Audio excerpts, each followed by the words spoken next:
أما بعد فأعوذ بالله من الشيطان الرجيم بسم الله الرحمن الرحيم لن ينال الله لحومها ولا دماؤها ولكن يناله التقوى منكم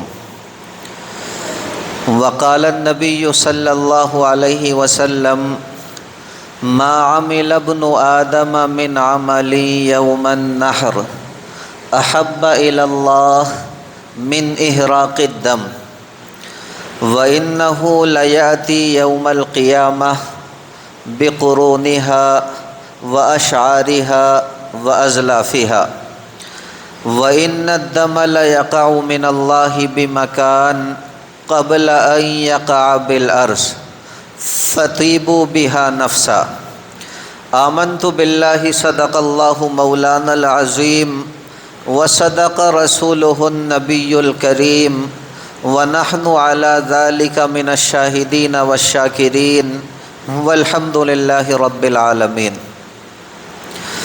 میرے محترم بزرگوں، بھائیوں اور دوستوں، اللہ رب العزت کا لاکھ لاکھ شکر و احسان ہے۔ اللہ رب العزت کا بے انتہا فضل و کرم ہے کہ اللہ رب العزت نے آج ہم سبھی کو عید الاضحیٰ کا یہ بابرکت دن مرحمت فرمایا۔ اللہ رب العزت اس بابرکت دن کے اندر اس کائنات میں جتنی رحمتیں، برکتیں، نعمتیں نازل فرماتے ہیں، ان تمام رحمتوں، برکتوں میں ہمارا بھی حصہ شامل فرما دے۔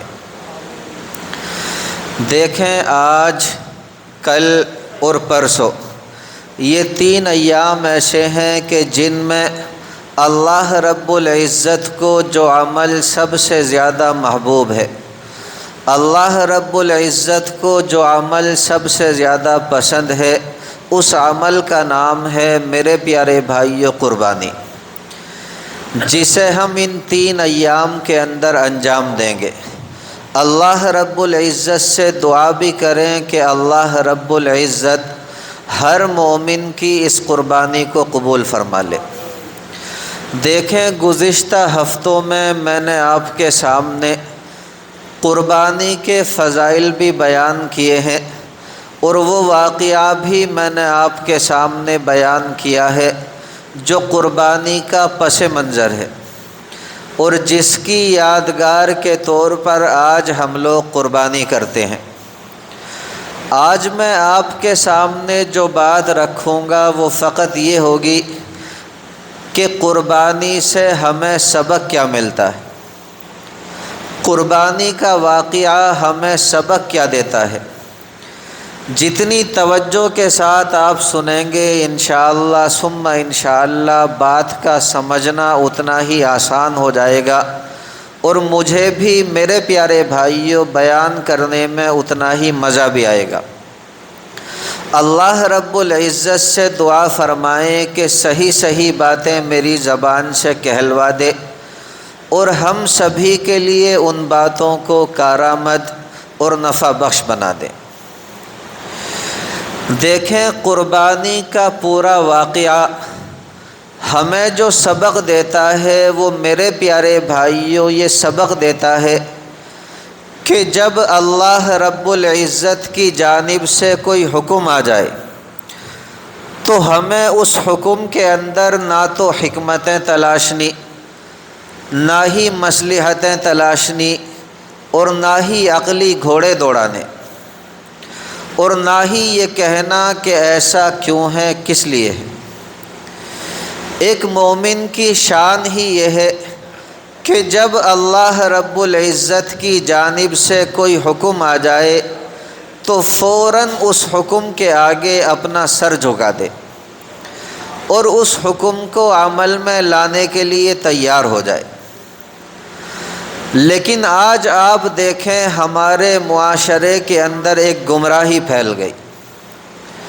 وہ گمراہی یہ ہے کہ آج شریعت کے ہر حکم کے اندر حکمتیں تلاشی جا رہی، آج شریعت کے ہر حکم کے اندر مصلحتیں تلاشی جا رہی ہیں، آج شریعت کے ہر حکم کے اندر عقلی گھوڑے دوڑائے جا رہے ہیں، جس کا مطلب یہ ہوتا ہے کہ اگر ہمیں عقلی فائدہ نظر آئے گا تو ہم کریں گے، عقلی فائدہ نظر نہیں آئے گا تو ہم نہیں کریں گے۔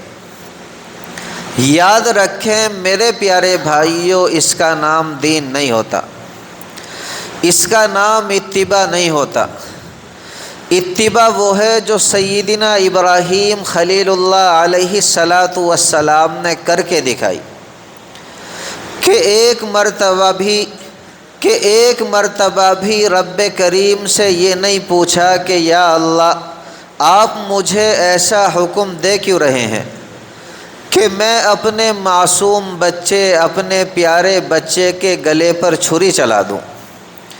اتباع وہ ہے جو سیدنا اسماعیل ذبیح اللہ علیہ السلام نے کر کے دکھائی، کہ ایک مرتبہ بھی اپنے باپ سے یہ نہیں کہا کہ ابا جان آپ اتنا تو بتا دیجئے کہ میرا قصور کیا ہے، آپ اتنا تو بتا دیجئے میرا جرم کیا ہے، کیوں آخر میرے گلے کے اوپر چھری چلائی جا رہی ہے۔ دونوں باپ بیٹوں نے اس طرح کا ایک بھی جملہ میرے پیارے بھائیوں نہیں کہا۔ اس کو کہتے ہیں اتباع۔ اللہ رب العزت یہی اتباع کا جذبہ ہر مومن کے دل کے اندر پیدا فرما دے۔ لیکن دیکھیں جس مقصد کے تحت اللہ رب العزت نے یہ قربانی واجب کی تھی، آج اس کے بالکل برخلاف کہنے والے یہ کہہ رہے ہیں کہ صاحب یہ قربانی کیا چیز ہے، یہ قربانی تو معاذ اللہ خامخواہ رکھ دی گئی، لاکھوں روپیہ خون کی شکل میں نالیوں میں بہہ جاتا ہے، نہ جانے کتنے جانور کم ہو جاتے ہیں، معاشی اعتبار سے نقصان دہ ہے۔ لہٰذا قربانی کرنے کے بجائے یہ کرنا چاہیے کہ وہ لوگ جو غریب ہیں، وہ لوگ جو تنگ دست ہیں، وہ لوگ جو بھوک سے بلبلا رہے ہیں، اگر ہم قربانی نہ کریں اور قربانی کا گوشت تقسیم کرنے کے بجائے اور قربانی کر کے گوشت کو تقسیم کرنے کے بجائے یہ روپیہ ان غریبوں کو دے دے تو اس کے اندر کیا حرج ہے؟ اس سے ان کی ضرورت بھی پوری ہو جائے گی۔ اور یہ پروپیگنڈا میرے پیارے بھائیوں اتنی کثرت سے کیا جا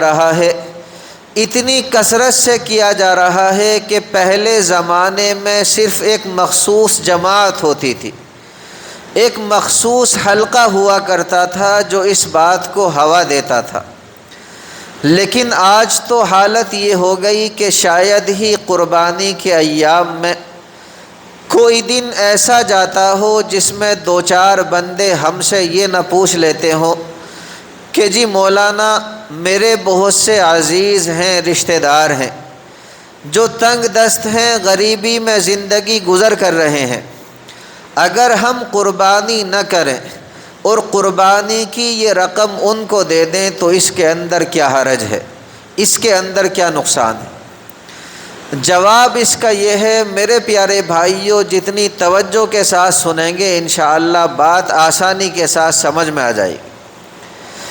جواب اس کا یہ ہے کہ ہر عبادت کا ایک موقع اور محل ہوتا ہے، اور ہر عبادت اپنے موقع اور محل پر سجتی بھی ہے، اچھی بھی لگتی۔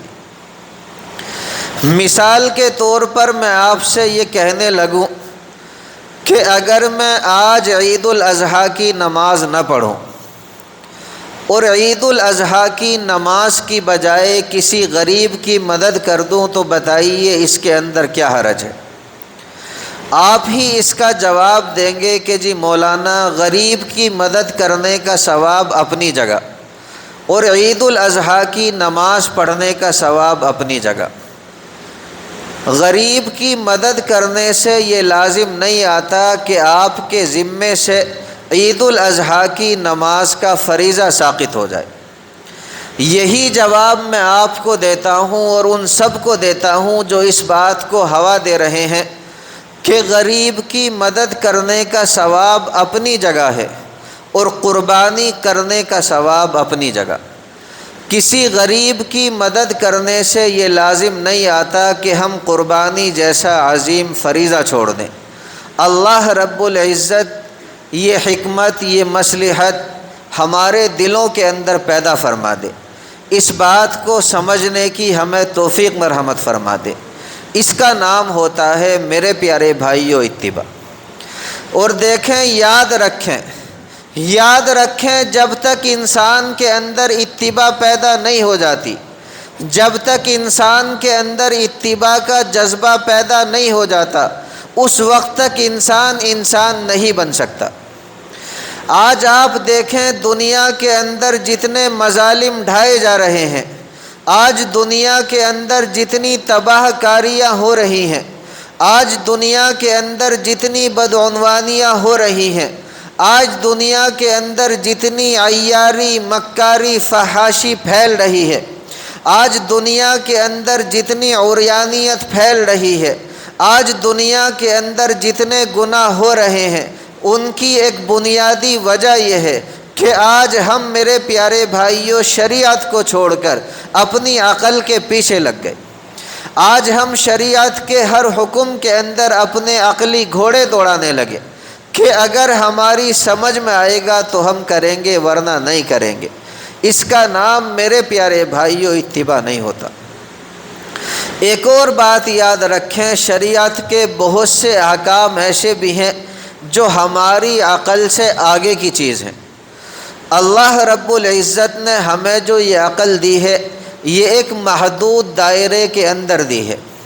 اس مسجد کی دیوار کے پیچھے کیا ہو رہا ہے ہم اپنی عقل سے اندازہ نہیں لگا سکتے، کیونکہ ہماری جو عقل ہے میرے پیارے بھائیوں وہ محدود ہے۔ اسی طرح قربانی کا جو واقعہ ہے وہ بھی ہماری عقل سے آگے کی چیز ہے۔ بس ہمیں یہ سوچنا ہے کہ ہمارے رب کا حکم ہے، ہو چاہے جو بھی، ہمیں تو پورا کرنا ہے، اس کو عمل میں لانا ہے۔ پھر آپ دیکھیں انشاءاللہ ثم انشاءاللہ اللہ رب العزت ہم سے راضی ہوگا اور ہمارے لیے اچھائیوں اور نیکیوں کے راستے کھولے گا۔ دیکھیں، اس بات کو سمجھانے کے لیے میں ایک اور واقعہ آپ کے سامنے رکھتا ہوں۔ اللہ رب العزت ہر مومن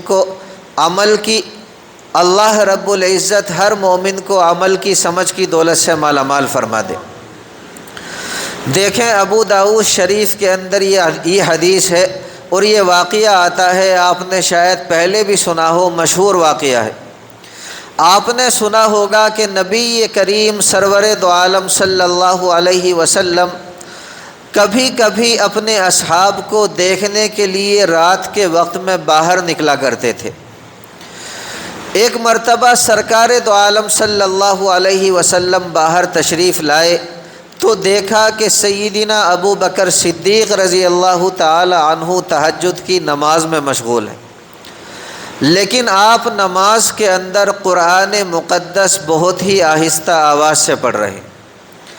آپ صلی اللہ علیہ وسلم تھوڑا آگے تشریف لے گئے تو دیکھا کہ عمر فاروق رضی اللہ تعالی عنہ بھی تہجد کی نماز میں مشغول ہیں، لیکن عمر فاروق رضی اللہ تعالی عنہ تہجد کی نماز میں قرآن مقدس بہت ہی بلند آواز سے پڑھ رہے ہیں۔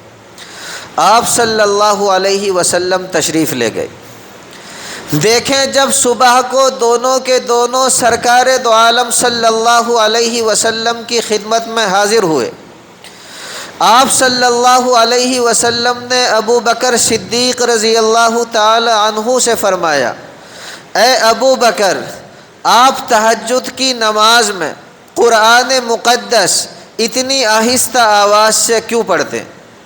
تو دیکھیں ابو بکر صدیق رضی اللہ تعالی عنہ نے کتنا پیارا جملہ ارشاد فرمایا۔ آپ نے ارشاد فرمایا، اسمعت من ناجیت، اے نبی اکرم صلی اللہ علیہ وسلم، جس ذات سے مناجات کر رہا تھا اس ذات نے سن لیا، یعنی جس ذات کی رضا کے لیے نماز پڑھ رہا تھا، جس ذات کے سامنے اپنی فریادیں پیش کر رہا تھا، جس ذات کے سامنے اپنی مناجات کر رہا تھا، جب اس ذات نے سن لیا تو کسی دوسرے کو سنانے کی کیا ضرورت؟ آپ صلی اللہ علیہ وسلم نے عمر فاروق رضی اللہ تعالی عنہ سے ارشاد فرمایا کہ آپ اپنی نماز کے اندر قرآن مقدس اتنی بلند آواز سے کیوں پڑھتے؟ دیکھیں عمر فاروق رضی اللہ تعالی عنہ نے بھی کتنا خوبصورت جملہ ارشاد فرمایا۔ آپ نے فرمایا اے نبی اکرم صلی اللہ علیہ وسلم، میں اپنی نماز میں قرآن مقدس اتنی بلند آواز سے اس لیے پڑھ رہا تھا تاکہ سونے والے جاگ جائیں اور شیطان میری آواز سن کر کے بھاگ جائے۔ آپ صلی اللہ علیہ وسلم نے ابو بکر صدیق رضی اللہ تعالی عنہ سے فرمایا کہ اے ابو بکر، آپ اپنی آواز کو تھوڑا اور بلند کر لیں، اور عمر فاروق رضی اللہ تعالی عنہ سے ارشاد فرمایا کہ عمر، آپ اپنی آواز کو تھوڑی پست کر لیں۔ یہ واقعہ حدیث کی کتابوں میں منقول ہے، مشہور ہے۔ اس کی تشریح میں علماء کرام یہ فرماتے ہیں کہ اس میں سرکار دو عالم صلی اللہ علیہ وسلم نے میانہ روی کی تعلیم دی، درمیانی چال کی، کہ نہ تو نماز میں بہت ہی زیادہ بلند آواز سے قرآن مقدس پڑھیں اور نہ ہی بہت ہی زیادہ دھیمی اور ہلکی آواز سے، اور یہ قرآن کریم کے ارشاد کے بالکل مطابق ہے۔ دیکھیں قرآن مقدس کے اندر اللہ جل جلالہ کا فرمان ہے کہ وَلَا تَجْهَرْ بِصَلَاتِكَ، کہ نہ تو آپ اپنی نماز میں اپنی آوازوں کو بہت زیادہ بلند کریں، وَلَا تُخَافِتْ بِهَا، اور نہ ہی بہت ہی زیادہ پست کریں، وَابْتَغِ بَيْنَ ذَلِكَ سَبِيلًا، بلکہ اس کے درمیان کا راستہ تلاش ہے۔ تو یہ حدیث کی کتابوں میں واقعہ منقول ہے، اور اس کی تشریح میں علماء کرام نے لکھا ہے کہ اس میں نبی اکرم صلی اللہ علیہ وسلم نے اعتدال کی تعلیم دی ہے۔ لیکن دیکھیں حضرت ڈاکٹر عبدالحی علیہ الرحمہ نے حکیم الامت مولانا اشرف علی تھانوی علیہ الرحمہ کے حوالے سے اس کی ایک بڑی ہی عجیب و غریب توجیہ بیان فرمائی۔ آپ نے فرمایا کہ سیدنا ابو بکر صدیق رضی اللہ تعالی عنہ نے جو یہ جملہ کہا کہ جس ذات کو سنا رہا تھا جب اس ذات نے سن لیا تو اب کسی دوسرے کو سنانے کی کیا ضرورت، یہ کوئی غلط بات نہیں تھی۔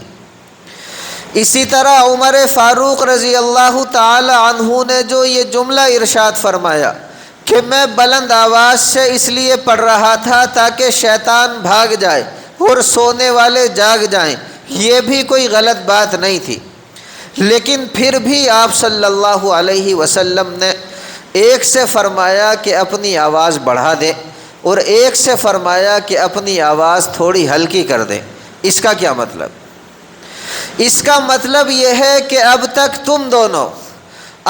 تم دونوں اپنی نماز میں قرآن مقدس اپنے خود کے طریقے کے مطابق پڑھ رہے تھے، اپنی خود کی منشا کے مطابق پڑھ رہے تھے، اپنی خود کی سمجھ کے مطابق پڑھ رہے تھے، لیکن اب ہم جیسے کہتے ہیں ویسے پڑھو، اب ہمارے بتائے ہوئے طریقے کے مطابق پڑھو، کیونکہ یاد رکھو تمہارے خود کے طریقے کے اندر وہ نورانیت آ ہی نہیں سکتی، وہ برکت آ ہی نہیں سکتی جو ہمارے بتائے ہوئے طریقے کے اندر ہوگی۔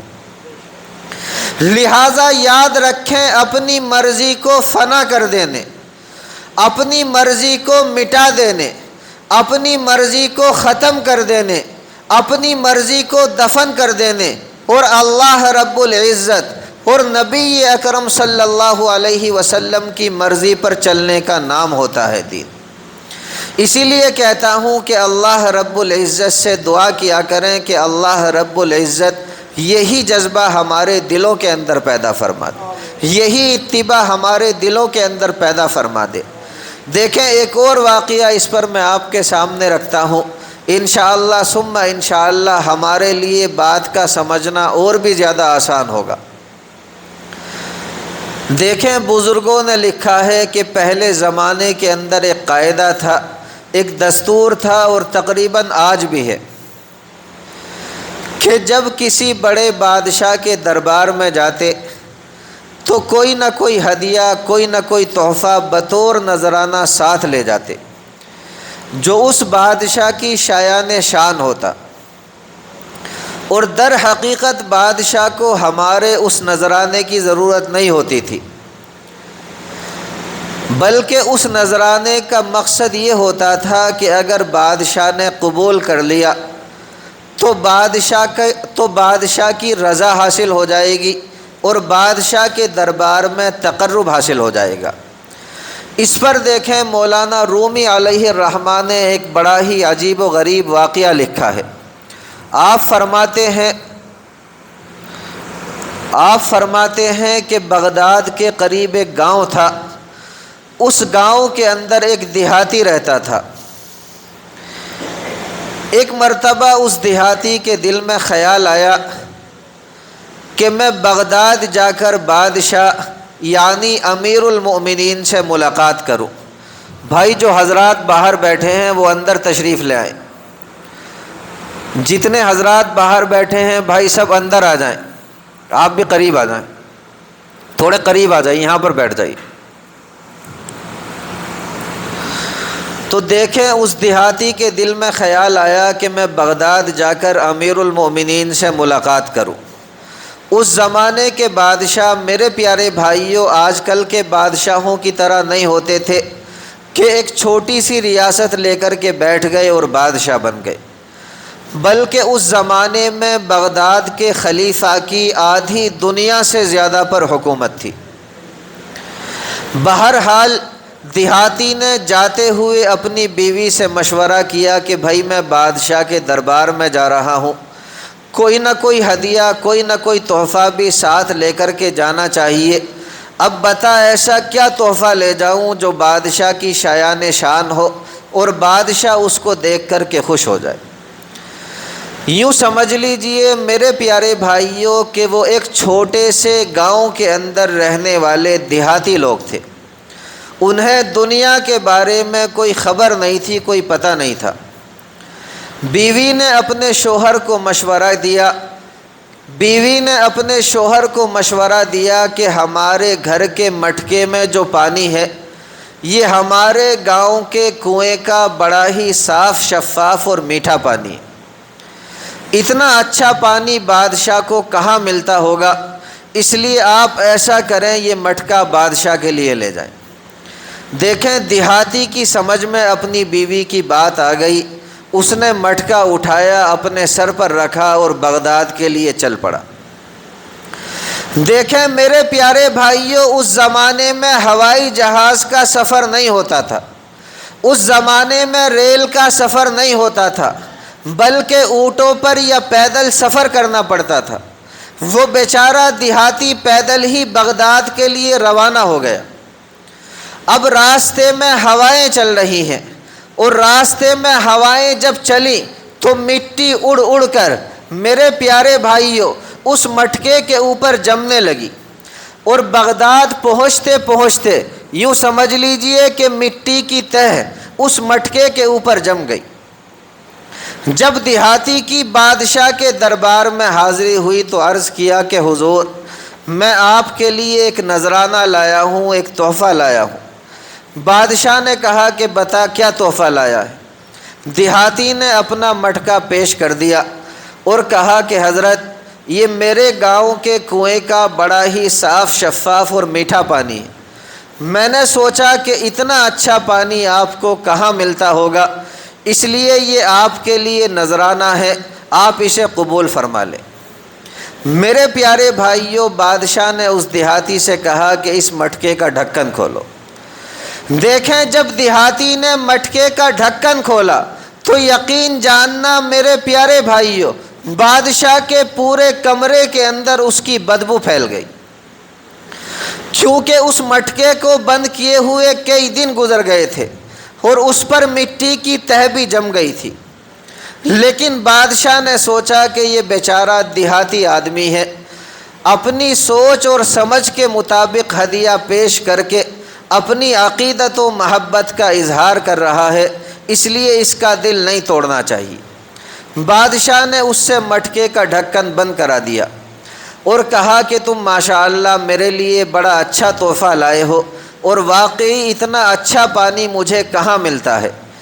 بادشاہ نے یوں سمجھ لیجئے کہ اس کے پانی کی جم کر تعریف کی، اور اس کے بعد حکم صادر کر دیا کہ بدلے میں اسے اشرفیوں سے بھرا ہوا ایک مٹکا دے دیا جائے۔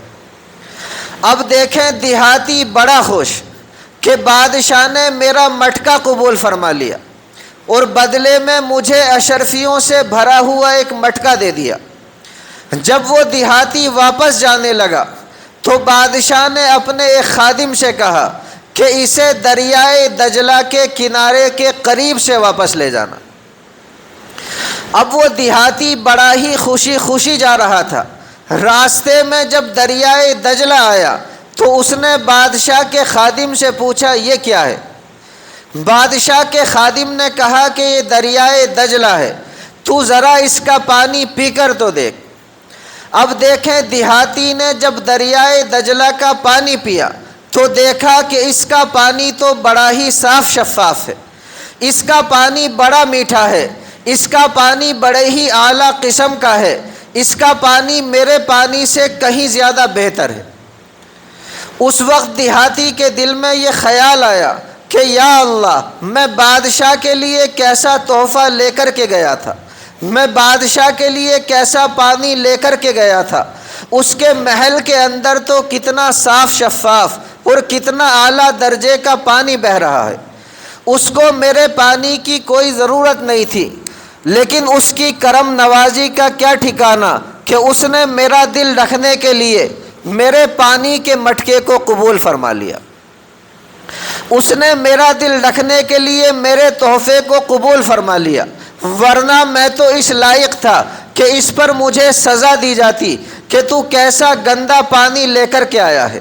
لیکن بادشاہ کی کرم نوازی دیکھیں کہ اس نے نہ صرف یہ کہ مجھے سزا دی بلکہ میرے مٹکے کو قبول فرمایا اور بدلے میں مجھے اشرفیوں سے بھرا ہوا ایک مٹکا بھی دے دیا۔ دیکھیں مؤذن صاحب، دیکھیں آواز تھوڑی سی بڑھ جائے تو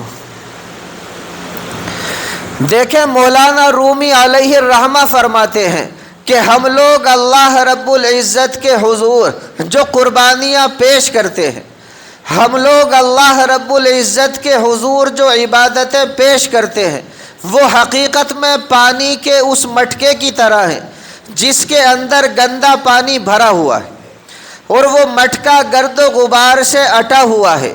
اس کا تقاضا تو یہ تھا کہ یہ عبادتیں ہمارے منہ پر پھینک کر کے مار دی جاتی، لیکن اللہ رب العزت کا کرم دیکھیں کہ اللہ رب العزت بجائے لوٹانے کے ان عبادتوں کو قبول فرما لیتے ہیں۔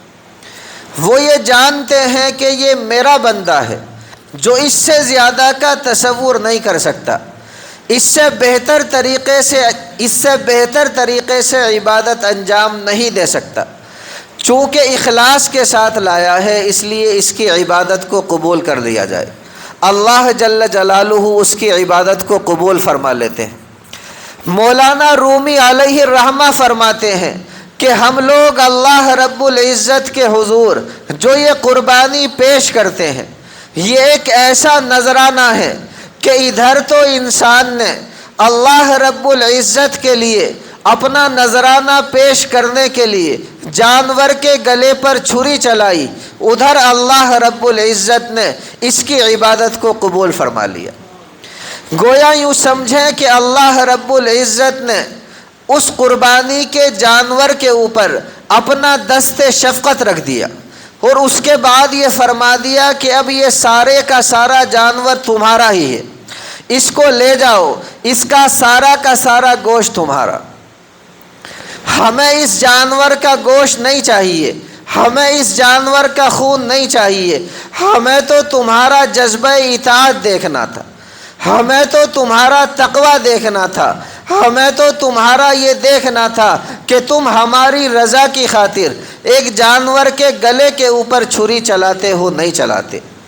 اسی لیے قرآن مقدس کے اندر اللہ جل جلالہ نے ارشاد فرمایا کہ لن ینال اللہ لحومها ولا دماؤہا، کہ ہمارے یہاں اس جانور کا گوشت نہیں پہنچتا، ہمارے یہاں اس جانور کا خون نہیں پہنچتا، ولیکن ینالہ التقوی منکم، لیکن ہاں تمہارا جذبہ اطاعت ضرور پہنچتا ہے۔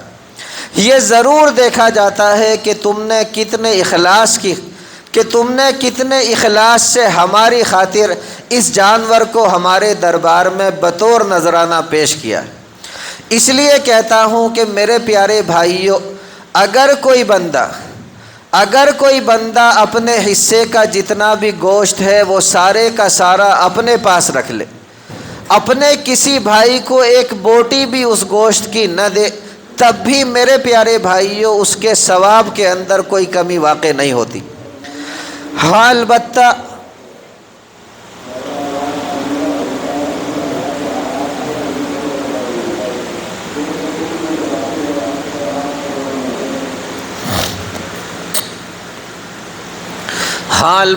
بہتر اور مستحب یہ ہے کہ قربانی کے گوشت کے 3 حصے کیے جائیں۔ ایک حصہ ہم اپنے پاس رکھیں، ایک دوست و احباب میں تقسیم کریں، اور ایک غریب غربا کے اندر تقسیم کریں۔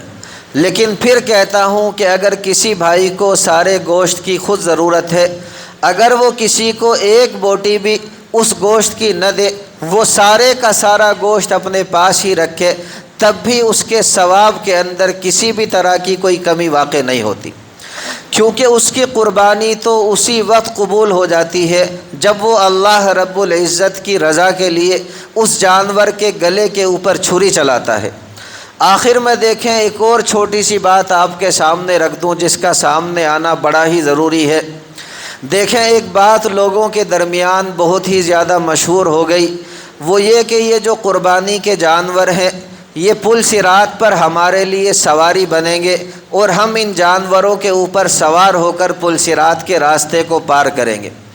اچھی طرح سمجھ لیجئے یہ ایک ضعیف روایت ہے، کمزور روایت ہے، جس کے الفاظ یہ ہیں کہ سمنوا ضحایاکم، آپ اپنی قربانی کے جانور کو موٹا تازہ بناؤ، کیونکہ فإنھا علی الصراط مطایاکم، کیونکہ یہ پل صراط پر تمہارے لیے سواریاں بنیں گے۔